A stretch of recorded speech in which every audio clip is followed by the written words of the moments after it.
Well, good evening, everyone, and welcome back to AJ102, Introduction to Law Enforcement and Criminal Justice Online. Tonight's lecture is going to be covering Chapter 11, Terrorism and Homeland Security. And again, please take advantage of the student resources listed in your textbook. At the beginning of each chapter, the key terms, and then at the end of each chapter, the discussion questions. So we have a lot of information to cover, so I'm going to go ahead and jump right into tonight's lecture. And as usual, I'm going to skip past the learning objectives, of course, allowing you to take the time to read each one of those and see how well you rank, if you will, when you're done with the lecture and reading the chapter, and kind of test yourself on how many of those you remember or what have you. So here we go. So on June 17th, 2015, 21-year-old Dylan Roof attended a prayer service at the Emmanuel African Methodist Episcopal Church, a historically black house of worship in Charleston, South Carolina. Now, Roof, who was white and not a member of the church, sat with the group for an hour and then pulled out a handgun, killing 9 people, including the senior pastor. Now, when he was captured the next day, Roof allegedly admitted that his motive for the shooting was, in fact, to start a race war. Now, many called the incident an act of domestic terrorism, and the Department of Justice, or DOJ, however, contended that there was no political motivation for the attack, a requirement, they said, that was necessary to bring a charge of terrorism. Instead, then, they charged Roof with a hate crime. And at a press conference a week after the shooting, Attorney General Loretta Lynch deflected criticism of the federal government's decision not to charge Roof with terrorism or even include terrorism as an aggravating factor in Roof's indictment. And there's some rationale that she said on why that actually happened. So the war on drugs has been a top priority of U.S. law enforcement since the 1970s. However, on September 11, 2001, the 9/11 attacks, as a result of these terrorist attacks, this has kind of changed the priority level. So the war on drugs has now kind of taken a little bit of backseat to the war on terrorism as a result of the 9/11 attacks. And these events of 9/11 have added a new dimension, if you will, to policing in the United States. And completed and attempted terrorist attacks present a significant, difficult challenge for law enforcement, requiring new levels of cooperation and communication between law enforcement agencies and their officers. So these horrific events of 9/11 necessarily added a new dimension of policing in the U.S. And now experience tells us that first responders to any future terrorist incidents will most assuredly be local police, fire, or rescue personnel. And as a result of that, law enforcement officials have to now strategically rethink public security procedures. And as I said a minute ago, completed and attempted terrorist acts present a significant, difficult, challenging for law enforcement and require new levels of cooperation and communication and intelligence sharing between law enforcement agencies and their officers. And I've included in here a little bit of information on the San Bernardino terrorist incident so you can get kind of an idea of a very recent local terrorist incident. And the link there is pretty interesting because it's actually kind of a storyboard map, and it has video and audio and photos, and it will walk you through just one point at a time all the way through this incident, from the radio call regarding the shooting to the final shootout between the suspects and law enforcement. So again, this is a kind of a once in a lifetime access to this, if you will, for you to look at an actual journal map or storyboard of this entire incident with video and radio calls and other audio and photos. And it's actually really pretty cool to take a peek at on how they put it together, and they do a fabulous job of explaining the entire thing. So with that being said, what is terrorism? Now, terrorism is nothing new and has existed since the beginning of recorded history. Nonetheless, it can be difficult to define. And terrorism has been described variously as both a tactic and a strategy, a crime and a holy duty, a justified reaction to oppression, and an inexcusable abomination. Obviously, a lot depends on whose point of view. And there are three perspectives of terrorism: the terrorists, the victims, and the general public. So we have to kind of keep all that in mind. So the war on drugs, again, has been a top priority to U.S. law enforcement since the 70s. And on September 11th, we know this all changed. And we know that now the war on drugs, at least for the moment, has kind of taken a backseat to this war on terrorism. And we've talked about the fact that these events of 9/11 have basically added a new dimension in policing. And we know that first responders are going to be police, fire, and rescue personnel. And as a result of that, we have to start thinking about all of these intricate parts that make up terrorism, and how can we respond to these major catastrophes that are taking place. Well, here's a couple of definitions that we can start with. So even with the U.S. government, agencies have different functions in the battle against terrorism, and they use different definitions with no real single or universally accepted kind of definition. Well, the definition used by the Federal Bureau of Investigation is located in the federal regulations, and basically defines terrorism that includes the unlawful use of force or violence against any persons or property to intimidate or coerce a government, the civilian population, or any segment thereof in furtherance of political objectives. So that's the definition by the FBI. Now, most definitions include some similar language. So the 22nd U.S. Code, number 2656F, subdivision D2, defines terrorism as the premeditated, politically motivated, and you've seen politics play in the other definition, politically motivated violence perpetrated against non-combatant targets by subnational groups or clandestine groups. And that's kind of an interesting definition. So there's a couple of different ones out there. And again, most definitions of terrorism include three different things.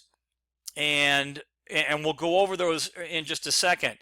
So what is terrorism? Well, it includes the unlawful use of force and violence against persons or property to intimidate or coerce a government, the civilian population, or any segment thereof in furtherance of political and social objectives.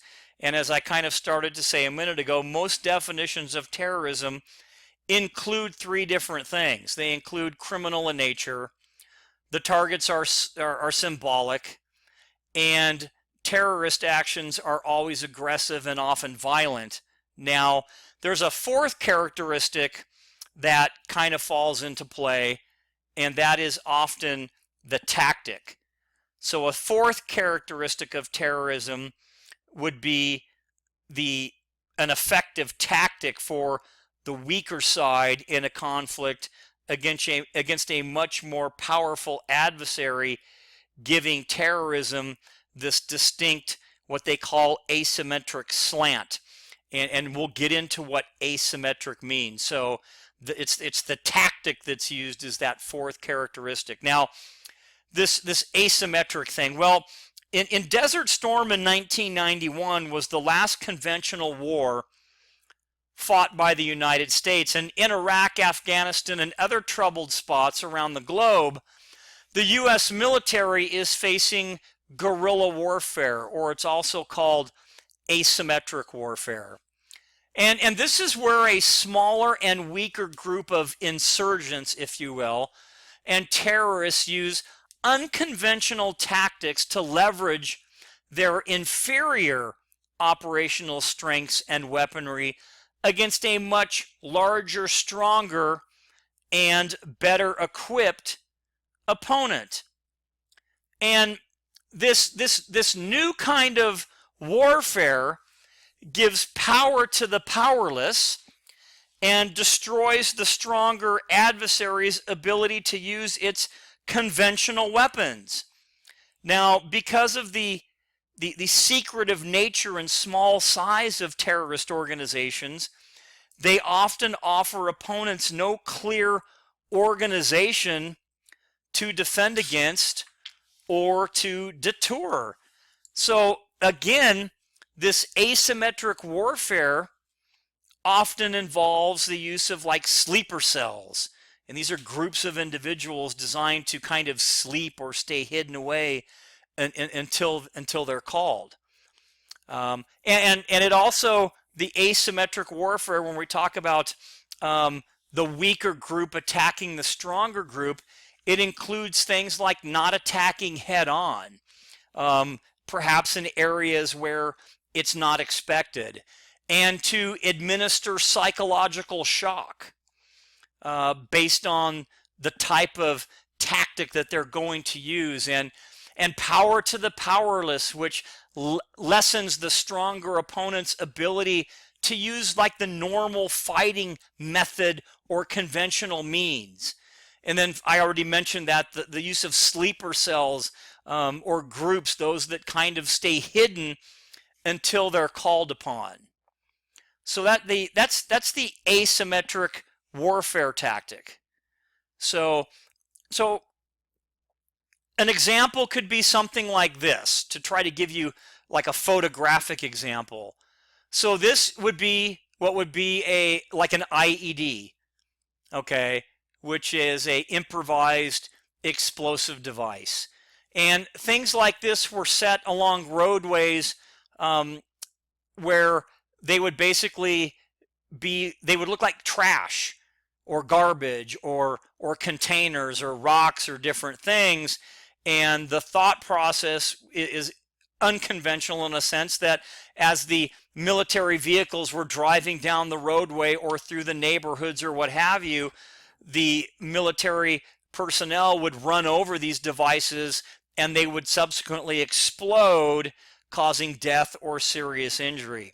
So this is kind of a photo example of this tactic that we're talking about, the kind of unconventional use of different things, and the IED is definitely one of those.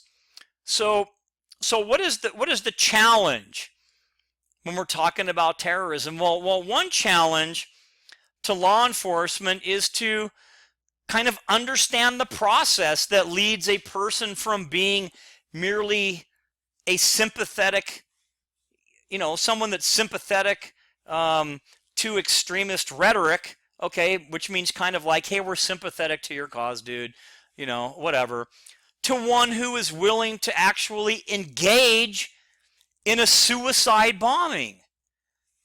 And what's the process that gets that person from, say, point A to point B?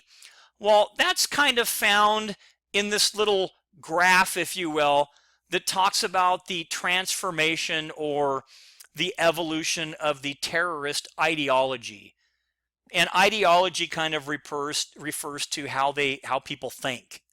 So one of the challenges, again, to law enforcement is to understand the process that leads that person from being, that sympathetic extremist to one who is willing to engage in that suicide bombing. And although many people never make that leap, some are transformed in a matter of months. And the ideological development of terrorism may go through kind of a 4-stage process, as illustrated in the picture here on this slide.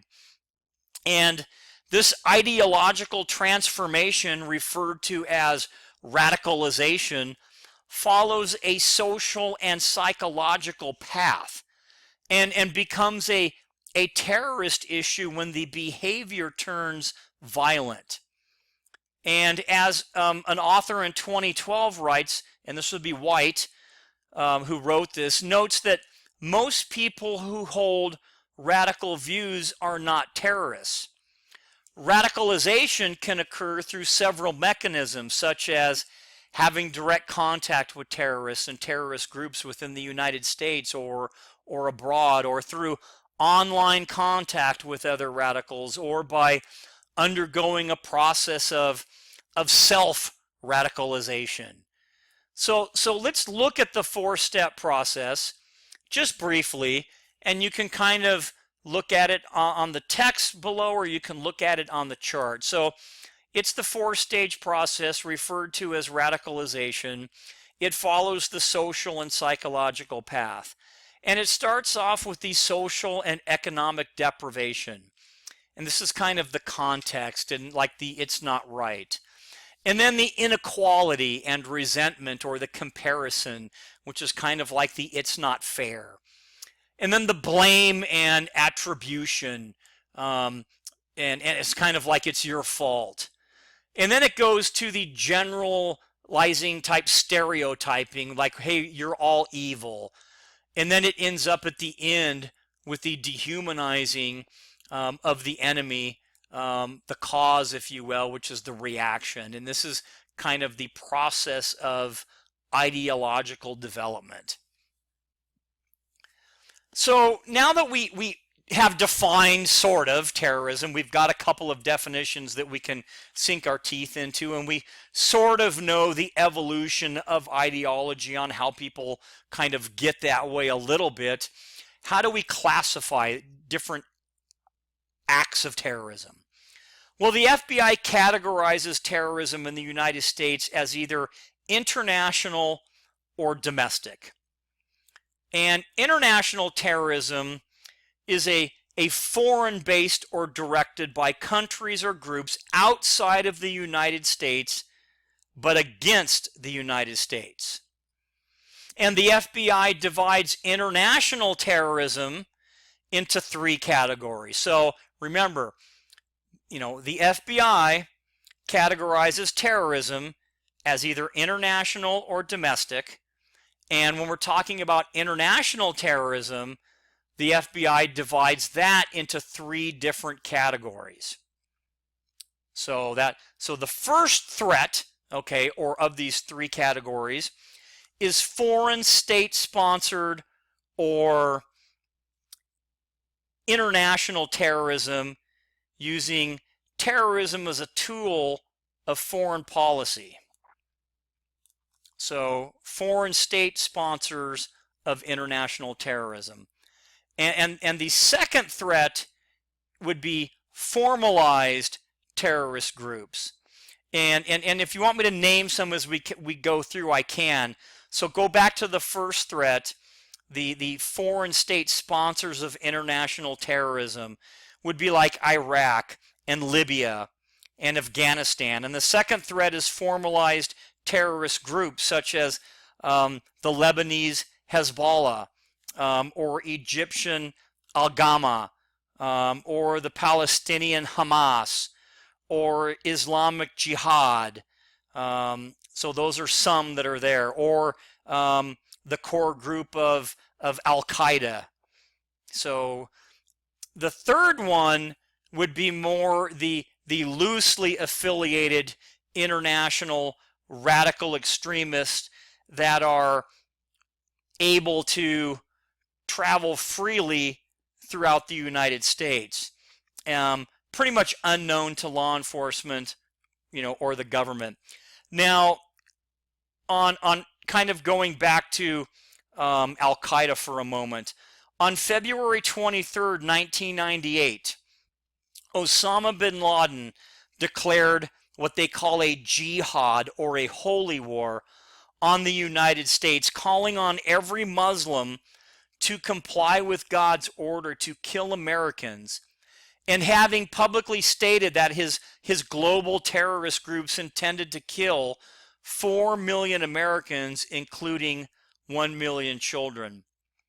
Now, Osama bin Laden was put on the FBI's 10 most wanted list in connection with the August 7th, 1998 bombings of the U.S. embassies in Dar es Salaam, Tunisia, and also Nairobi, Kenya. Now, following the 9/11 attacks, the United States stepped up its efforts to locate bin Laden and other high-ranking Al-Qaeda operatives, including Ayman al-Zawahiri and Khalid Sheikh Mohammed.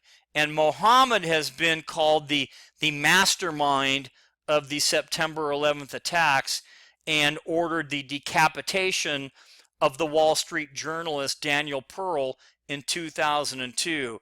And he was captured in 2003 in Pakistan and is currently being held in Guantanamo Bay to face trials for that. Now, on May 2nd, 2011, U.S. SEAL Team 6 killed Osama bin Laden at his Pakistan compound in a CIA-led operation codenamed Operation Neptune Spear. And al-Zawahiri remains at large as we kind of speak today. So that's just a little bit more information that I wanted to kind of bring forward as it relates to international terrorism. Now, when you look at some pictures, and I didn't want to confuse you with which picture is which group, so I thought I would just throw up a couple of photos that you could see. While a lot of terrorists think that and they'll tell you that it's all about peace and different things, when you look at these photos, it's very hard for us to understand that, because nowhere in these pictures do we really get the feeling that there's anything about peace in there, at least from my particular perspective. So again, the first part, remember, we talked about foreign state sponsors of international terrorism. And that would have been, remember, there was the three subdivisions that the FBI divides into three categories, and it's the foreign state sponsors. So this is kind of a review. It's Iraq, Libya, Afghanistan. The formalized terrorist groups, the Lebanese Hezbollah, the Egyptian Al-Gama, the Palestinian Hamas, and Osama bin Laden's Al-Qaeda, and then the loosely affiliated international radical extremists. Well, that's international. Well, what about like domestic? So we kind of know the definition of international. Well, what about domestic? Well, the events of 9/11 shifted the FBI's focus to international terrorist groups operating in the United States, but not to the exclusion of domestic groups that have threatened our safety here in the United States. Now, the FBI defines domestic terrorism as activities that involve acts dangerous to human life that are a violation of criminal law of the United States or of any state, appear to be intended to intimidate, or coerce a civilian population to influence the policy of a government by imitation or coercion, to affect the conduct of a government by mass destruction, assassination, or kidnapping. So that's one definition of domestic terrorism. Now, the FBI expanded its definition of domestic terrorism in an article titled Domestic Terrorism in the Post 9/11 era, stating that the threat of domestic terror, Americans attacking Americans basically, is based on US-based extremist ideologies and is alive and well today. Today's domestic terror threats run the gamut from hate-filled white supremacists to highly destructive eco-terrorists to violence-prone anti-government extremists to radical separatist groups.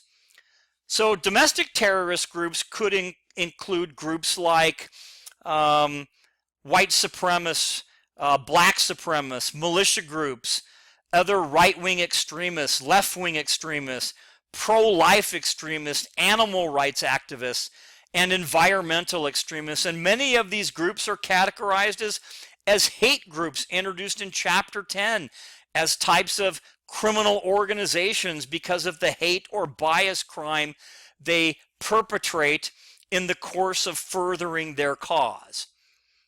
Well, what about like homegrown? So that's kind of domestic. Now what about, so we went through the domestic terrorism, but what about like homegrown or violent extremists or something like that? Well, some recent examples of homegrown violent extremists would be and include Nadal Malik Hassan, the Virginia-born Army major who yelled Allahu Akbar and proceeded to shoot and kill 13 and injure 31 at Fort Hood, Texas back in 2009, or even Faisal Shahzad, who was accused of the failed Times Square bombing. So these are some examples of, let's say, homegrown violent extremists. And again, we talked about, domestic terrorism and some of the instances. So see if you recognize these two pictures. The picture on the left was from the Boston bombing, and the picture on the right is the Oklahoma City bombing. And both of these were categorized as domestic terrorism. Well, what about like people that kind of work on their own, if you will, kind of the lone wolf? Well, similar to international terrorism, domestic terrorism is often committed by what they call a lone wolf offender, an individual whose personal set of beliefs drives him or her to commit hateful acts and who acts without the support or knowledge of a larger group. And calling lone wolf offenders particularly insidious concern that touches all forms of domestic extremism, the FBI notes that in some cases, lone offenders have tried to join in a group but were either basically kicked out for being too radical or chose to leave the group after time because it was not extreme enough to match their level of radicalization.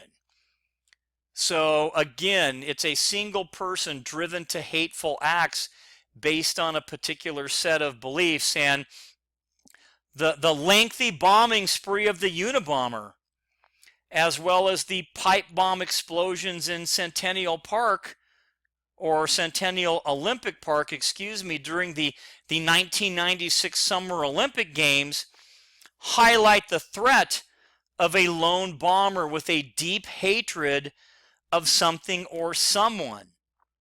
And more recent examples of lone wolf terrorists would be ex-Los Angeles Police Department officer Christopher Dorner, and that's him on the bottom, shaking hands with the police chief.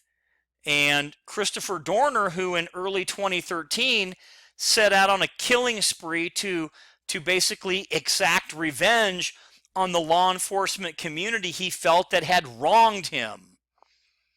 And Dylan Roof, the Charleston church shooter who I talked about at the very beginning, who wanted to basically go into that church and shoot a bunch of people and start a race war. He would fall into that category as well. So these are just some aspects of the lone wolf. Well, now that we kind of know the definition of terrorism, if you will, and we know what domestic and international is, and we know what a homegrown extremist is, and we have some ideas of what a lone wolf offender is, what are the motivations behind some of these guys and gals? Well, motivations behind terrorism vary considerably. Now, according to the Terrorist Research Center, a terrorist group seeks to do a lot of different things.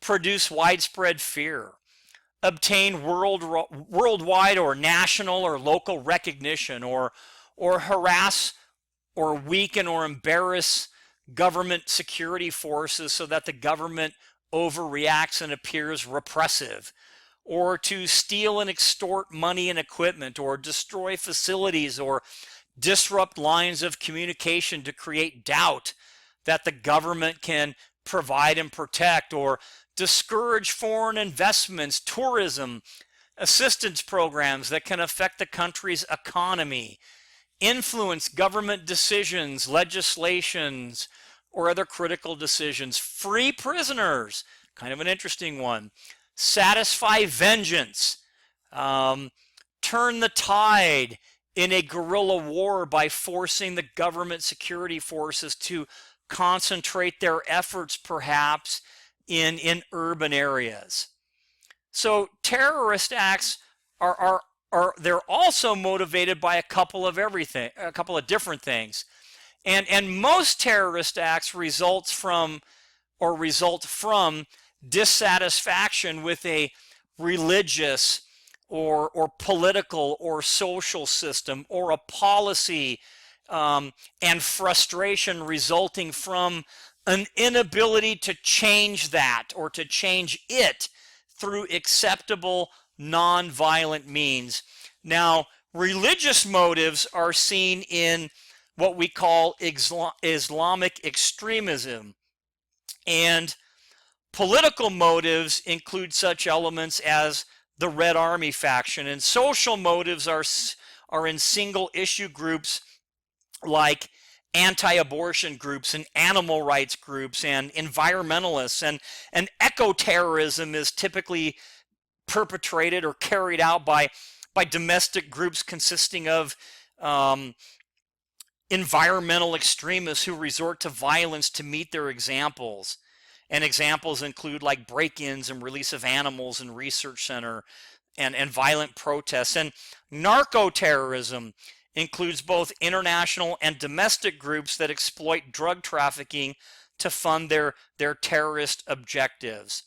So you can see there's just a lot more to this terrorism thing than kind of meets the eye. Well, what about methods? Well, there's a lot of different methods that are used, and terrorists may use things like arson, explosives and bombs, weapons of mass destruction, which would be like biological, chemical, or nuclear agents, technology, and kidnapping and hostage taking and shooting and murder. In 2014, the most commonly used terrorist tactic was in fact explosives, followed by armed assaults, and I think I have a diagram I can show you in a minute.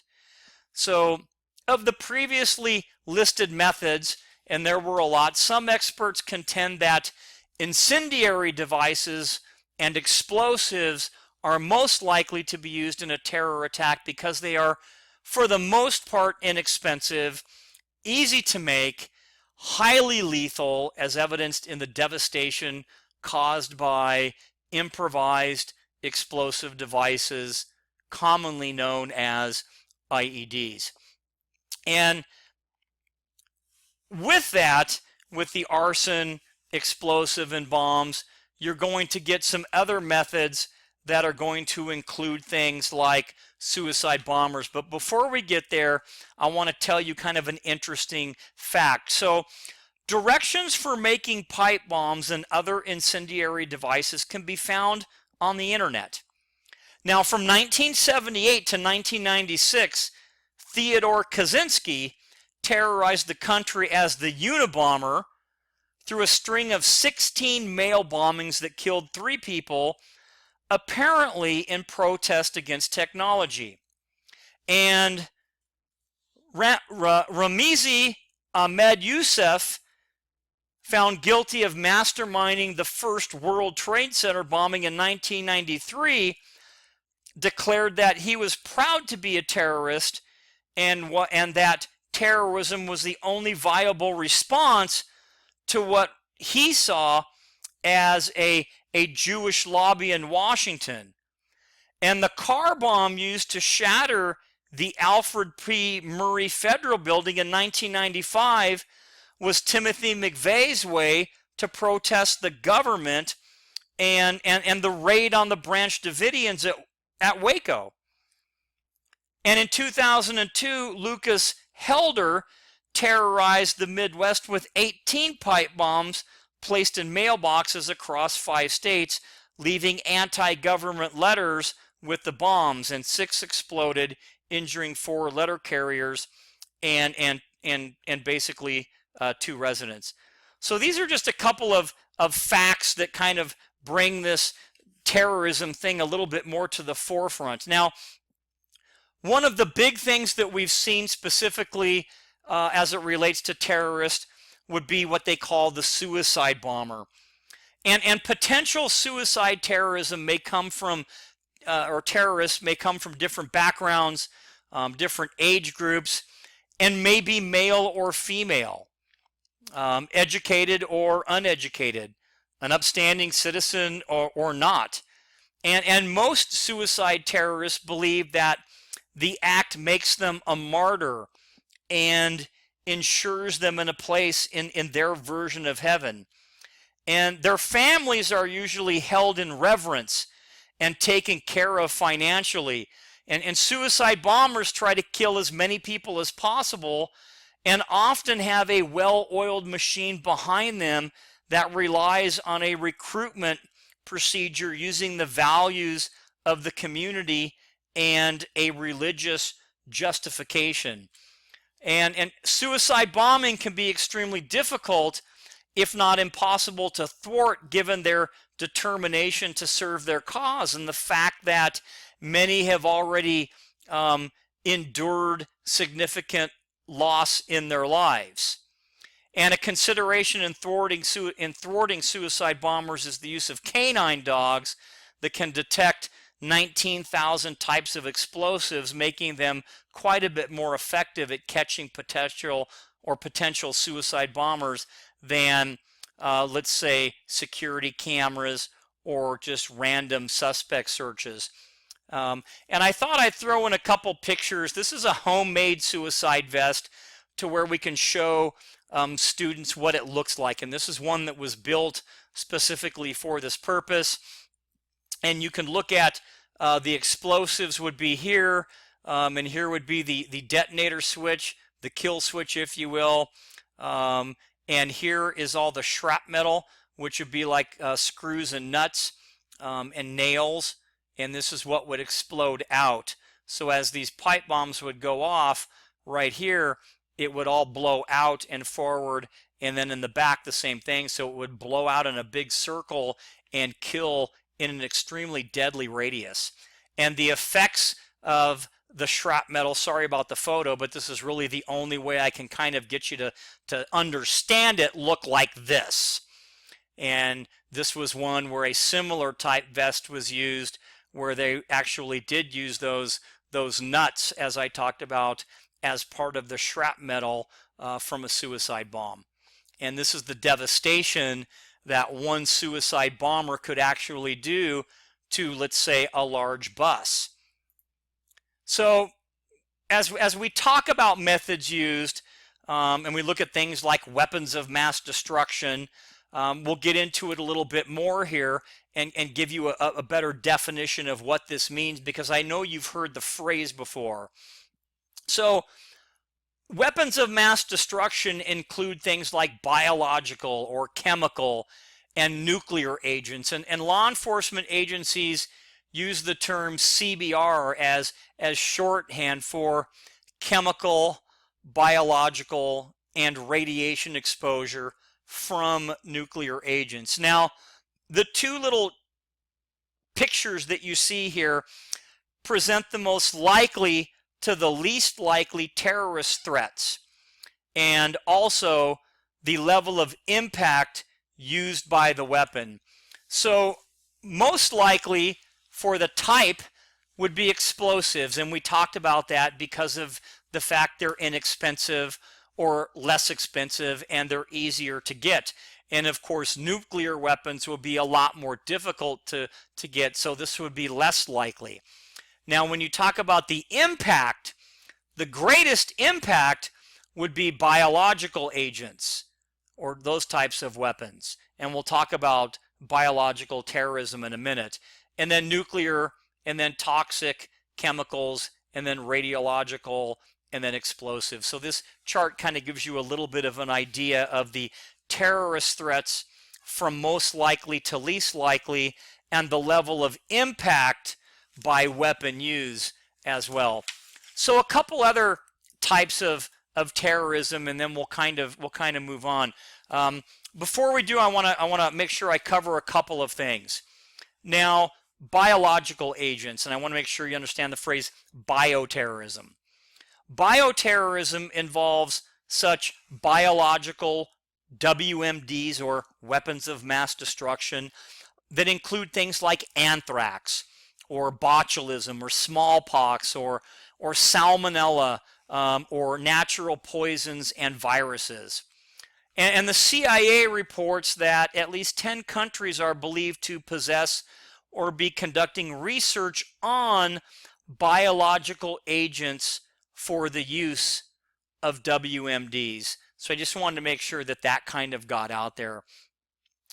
Now, especially susceptible to bioterrorism, before we get into the technological terrorism, would be the nation's food and water supply. And then there's another term out there called agroterrorism. And that refers to the attack on our nation's soft agricultural heartland and tainting of the nation's food supply.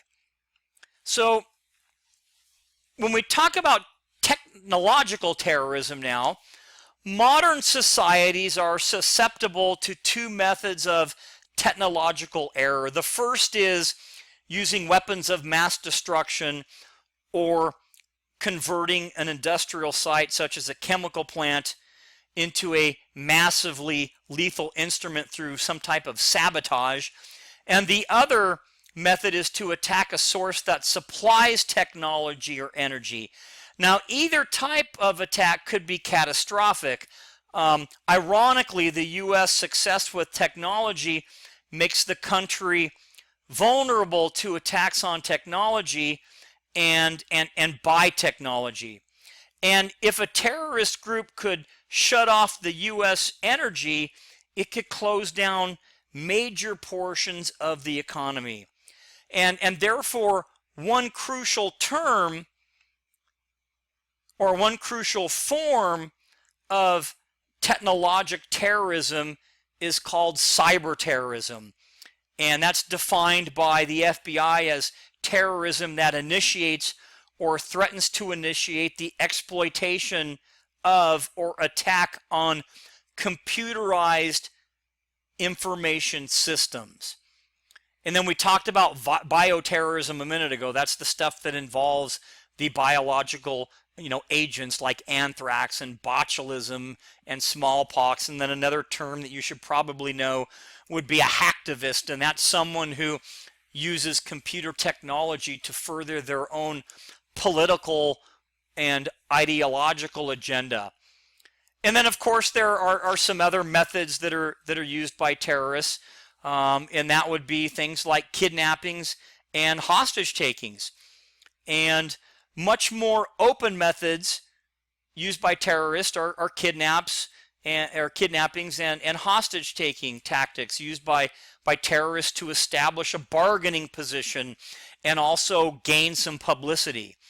And although such actions are difficult to accomplish, they can prove quite lucrative if successful.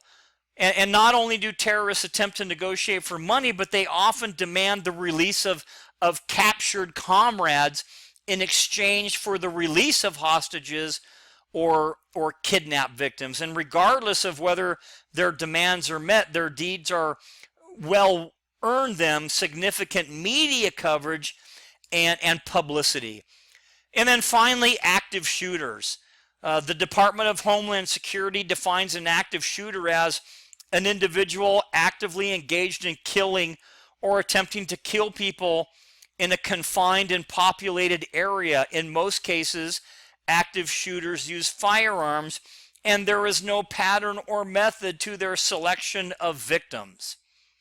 So in response to the ever-growing problem of active shooter incidents, which is on the rise, by the way, and which often involve an act of domestic terror, the Department of Homeland Security has added to its website material about active shooter preparedness, including links to research and training and things like that. And here's just a quick look at the different types of attacks. Remember, we talked about and we looked at those pictures, the most, the easiest to get a hold of to the hardest. So you can look here, bombings and explosions are the most used tactic for terrorist attacks worldwide. And then armed assaults, hostage taking, infrastructure attack, and then finally assassination. So what do we do to deal with all this stuff, and what have we really done? Well, on October 8th, 2001, President George W. Bush signed Executive Order 13228 establishing the Department of Homeland Security, making Homeland Security a household phrase and reorganizing the Department of the federal government. And remember, Department of Homeland Security was introduced in Chapter 1, and its current organizational chart is illustrated in an upcoming chart in your textbook. So you'll see it in just a few minutes. Now, the essence, if you will, of the Department of Homeland Security, and as a result of 9/11, came about 5 core missions, of which are 2: prevent terrorism and enhance security, secure and manage our borders, enforce and administer our immigration laws, safeguard and secure cyberspace, and also strengthen national preparedness and resilience. So here's a really important thing, and this is one of the most important and controversial pieces that we're probably going to talk about during this lecture tonight. On October 26, 2001, President George W. Bush signed into law the Uniting and Strengthening America by providing appropriate tools to intercept and obstruct terrorism act, or what we know as the USA Patriot Act. And this act significantly enhanced the nation's counterterrorism efforts. And it basically gives law enforcement the ability to search, detain, and eavesdrop or listen in pursuit of terrorists. And when this USA Patriot Act expired in June of 2015, it was then replaced by the USA Freedom Act, and things pretty much maintain the same with a few changes. But what this act did was allow investigators to use tools already available to investigate organized crime and drug trafficking. And it facilitated information sharing and cooperation among government agencies so they can connect the dots. And it updated the law to reflect new technologies and threats and increased the penalties for those who commit or support terrorism. But it also gave the government greater access to eavesdrop and collect data and do different things in that area in pursuit of terrorists. And the controversy here is, and criticism that have surrounded the Patriot Act since its inception would be the fact that people think they've been given too much leeway, and they are not held as accountable and bound by the Fourth Amendment as it relates to search and seizure and data collection and different things like that. So we're not going to go into every single aspect of this, but I wanted you to know that this was an extremely important part of tonight's lecture. And part of preparation and making sure that we all in law enforcement are working on the same page, there came to light another kind of way that we would work with other agencies called the National Incident Management System, and we call it NIMS for short. And it's basically a comprehensive nationwide and systematic approach to major incident management. And it has a set of preparedness concepts and principles. And essential principles for common operating picture and interoperability of communications and informant management, and its standardized resource management procedures that enable coordination. And it was made scalable so it can be used for all different types of incidents. And it's a dynamic system that promotes ongoing management and maintenance. And basically what it is a process that provides a systematic, proactive approach or a guide for departments and agencies at all levels of government to utilize during a major incident. Now, what NIMS is not is just a basic response plan. It's not only used during large-scale incidents. It can be on a smaller scale. It's not just a communication plan. It's not just only applicable to certain emergency management responses, and it's not the only incident command system there. And it's not a static system, meaning that it basically has the ability to change. So, and more information can be found on page 464. But it can be used for an act of terrorism, a large forest fire, an earthquake, or any type of major to kind of small to medium scale event. And remember, it's called NIMS. It is the nationwide and systematic approach to incident management. So NIMS has two key principles: flexibility and standardization. And its big core components are preparedness, communications and information management, resource management, command and management, and ongoing management and maintenance. And I'm not going to take a lot of time on the NECP. I'm actually going to skip past that.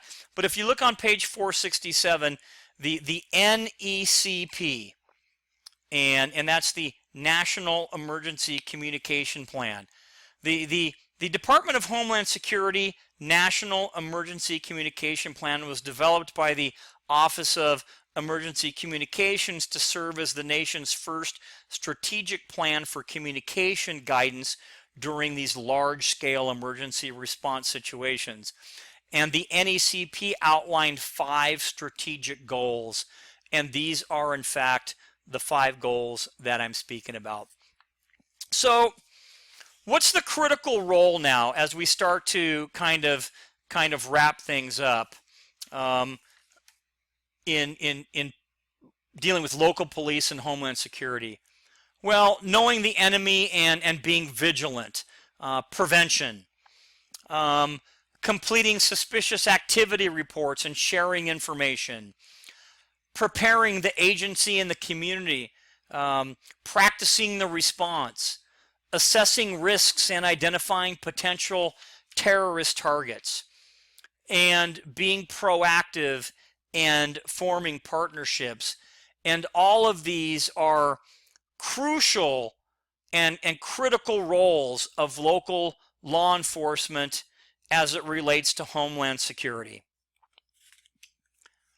And keeping that in mind is that, not only do we have, the local police officers have responsibilities related to local security that I just talked about, but they also have to be concerned for civil rights and the possibility of, let's say, retaliation or discrimination against people of Middle Eastern descent. And those are definitely things that you have to keep in mind. And the photo I have here is the first mosque that came to the city of Fontana, California. And, there was that police department had to basically work with the community to make sure that there weren't any issues with this new type of religion, if you will, that's being brought into their community, things that people aren't really used to. So when it comes to, we're going to kind of finish up here, investigating terrorist acts, and then we'll be done. When attacks are not prevented, they must be thoroughly investigated. And fortunately, investigating terrorism has many similarities with investigating other kinds of criminal activity. And several lessons learned from the war on drugs can help the war on terrorism. For example, both wars involve covert illegal activities calling for sophisticated undercover operations. And both have domestic and international fronts. And in addition, both require coordination between various agencies and information sharing with partners within this country and globally. And one starting point for investigating terrorist attacks is to determine how the attack was funded, because this often involves criminal activity. And if you don't know, I'll tell you right now to end our lecture, the first line of defense in all acts of terrorism is in fact going to be your local law enforcement agency, or more specifically, the patrol officer. So with that being said, I made it within the 60-minute mark, so that's good. And I'd like you to take the time to go through the chapter and read some of these things a little bit more thoroughly to add some additional context to the subjects that we spoke about this evening. So again, if you have any questions, please feel free to put them on the discussion board. If you don't want to put them there, you can send me an email. And don't forget about the student resources as well, the key terms that are at the beginning of the chapter, and of course the discussion questions at the end of the chapter. So with that being said, until next